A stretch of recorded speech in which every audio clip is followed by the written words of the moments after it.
So somebody once said that God chooses your family, but you choose your friends. Yeah.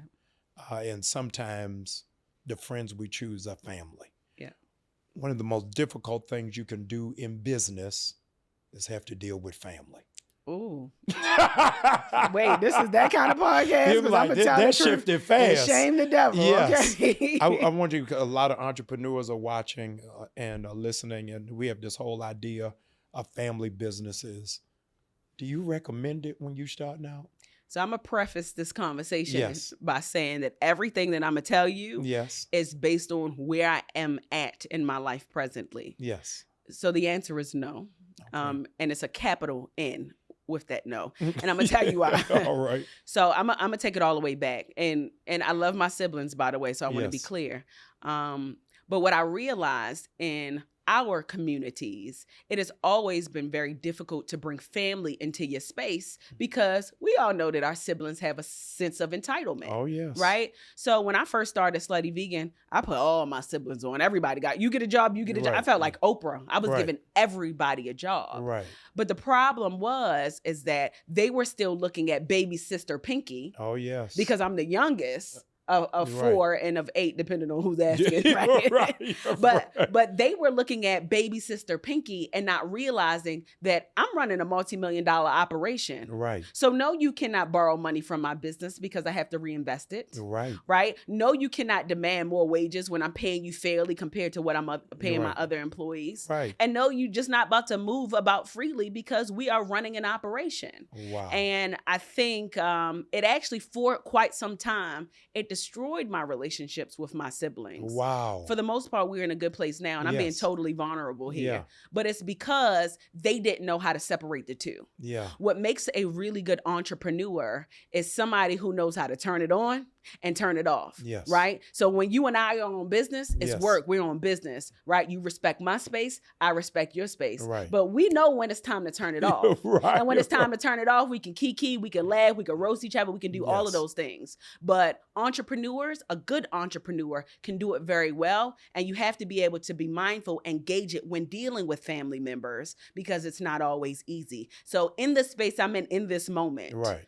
would I continue to have my family members? Absolutely not. What I will do, Yes. right, is I will allow them to be contractors. So I'm doing that right now with both of my Oh, siblings, wow. right? Wow. So they once upon a time, yes. okay, Yes. they were employees of Yes. mine. One quit and told me that he was going to be a rapper. Yes. Yes. And he ain't yes. a rapper still, right? And then the other one told me that he also wanted to be a rapper. Everybody wants to be a rapper here. However, fast forward to today, I gave them the opportunity to be a contractor to my business. So now one of my brothers make the juices for my company, Wow. and I pay him as a contractor. Yeah. And then the other one, he drives the food truck when we have food truck events, and I pay him as a contractor. Would I ever go back to having them as employees? Absolutely not. No, I love it. My sister's a therapist, and she said something I wish I had gotten years ago.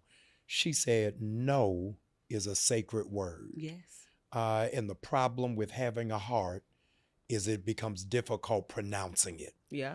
That many people, and those of you listening, your wealth is connected to what you say no to. Yeah. What is the thing?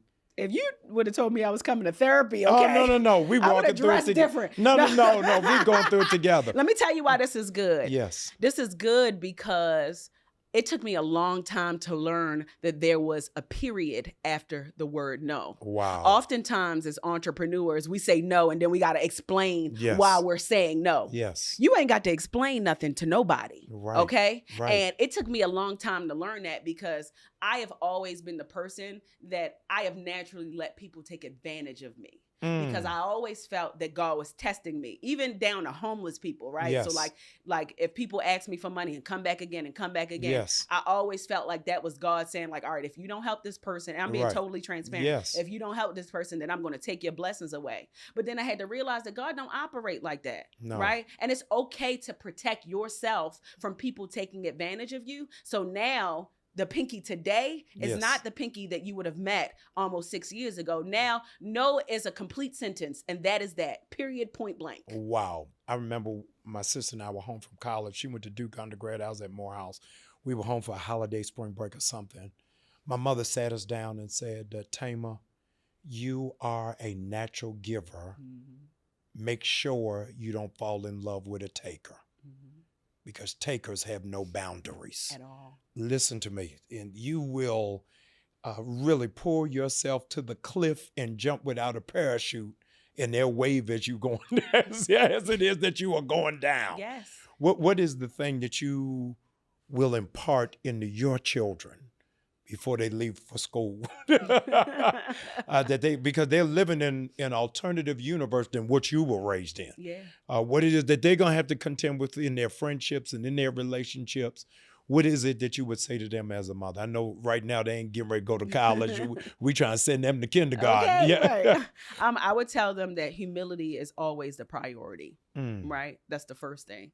But I also need them to know that you are in a position in your life because of how hard your parents work. Yes. So you will walk into a certain level of privilege, which everybody doesn't have that opportunity, right? Don't abuse the privilege. Yeah. And with that privilege, you be a giver, right? Yeah. But also don't let people take advantage of you. And I think that is very important. You were talking just now, and I started thinking about the fact that, like, the people that I help, I can't pick up the phone and say, hey, let me hold $2 million. I'll pay you back on Friday.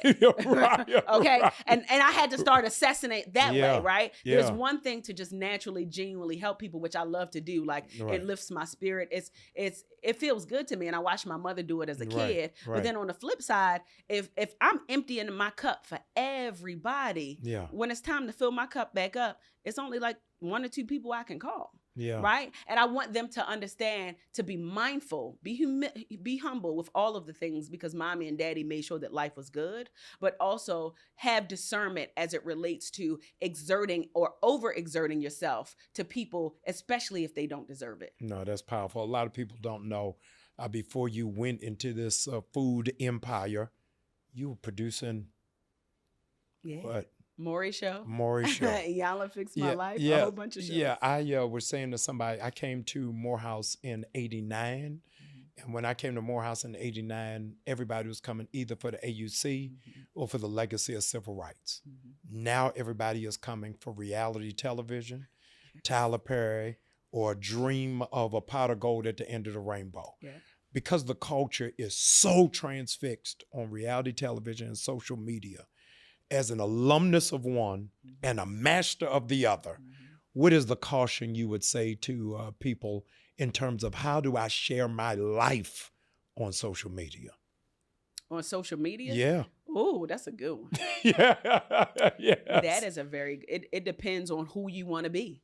Wow. Right? Yeah. Who do you want to be to the world? When you show up in the world, how do you want people to recognize you? Right? There's some people that their gift requires them to be an open book and you know everything that they do, which makes them become talent if that's the world that they want to play in. Yes. And then there's a world in which everything ain't for everybody and you keep some secrecy. And as an entrepreneur, you monetize on that secrecy if we're talking about entrepreneurship, right? Yes. And you find ways to find that funnel to be able to give to your audience what they need at the moments that they need them. So for me, for example, I don't share my life on social media. Yeah. I share wins, right? Wow. Everything I do, I share wins. Here and there, you'll see the vulnerable moments. But when you come to my page, I want you to feel motivated. I want you to feel empowered. Yeah. I want you to feel like you can run into a daggone brick wall. Right. Because if Pinky could do it, and she's from East Baltimore, from around the way, and she got a broken accent, and like she is who she is, and she is herself. If she can do it, then why can't I? So my page is different from, say, your page. When they come to you, they need God, right? They literally need God in real time. Right. So you are going to feed them with the spiritual food that they need. I love when it. they go to somebody like a let's say Super Scent. Super Scent is like, love her to death. She's an influencer, right? So when you go to her, like, she's showing you her family, right? She's showing you like her, when she was engaged, she's showing you her lifestyle. Like she's showing you lifestyle elements. Tabitha Brown is a perfect example. Yes. You're getting every part of the day except for when she get in the shower and get out. You're okay? Right, you're getting everything. Right. But that is her brand. So as you maneuver to Atlanta. Yeah. First of all, you got to figure out what your plan is. And you don't have to necessarily have like a whole 5-page document of what that plan is going to be. Yes. You got to be able to have a plan. What is your plan of action? And when you come down here with that plan, you got to be willing to work for free. Wow. A lot Wow. of people don't talk about that, Yes. right? So I'll give you a real-time example as an entrepreneur. There's a lot of people that want to work for me, work with me, Yeah. do business with me. And the reason how I was able to get where I am in my life and in career is because I was willing to take the backseat a lot of times, and I was willing to sacrifice a lot of times. So typically if I was charging $1,000 to do something, Yes. I'll do it for free. Just promote me on your social media page. Wow. You understand what I'm Yeah, saying? I'm yeah. not going to charge you. Just refer me to 2 people that you know.